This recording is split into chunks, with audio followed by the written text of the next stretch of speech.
Hooghly তারকেশ্বরের আয়মা Paharpur Azad Hind sporting ক্লাবের উদ্যোগে দুদিনের ফুটবল টুর্নামেন্টের আয়োজন করা হয়। টুর্নামেন্টে উদ্বোধন করেন প্রাক্তন জাতীয় ফুটবলার শিশির ঘোষ। এছাড়া উপস্থিত ছিলেন প্রাক্তন জাতীয় ভলিবল প্লেয়ার হাফিল, প্রাক্তন বিচারপতি অসীম কুমার রায়, বার কাউন্সিলের চেয়ারম্যান আনসার মণ্ডল সহ অনেকে।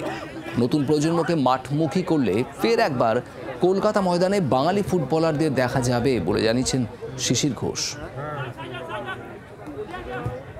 আমার মনে হয় এই সামাজিক অবস্থা আমাদের এমন জায়গায় এসছে এখন যে আমরা ছেলেগুলোকে সমাজটাকে ধরে রাখতে গেলে ফুটবল মাঠ, খেলাধুলো একটা বিরাট জায়গা।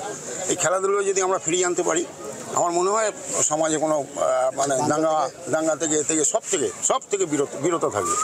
আমার মনে হয় আবার খেলার জায়গায় থাকবে। বাংলার আওয়াজ, বাঙালির আবেগ, জি 24 ঘন্টা।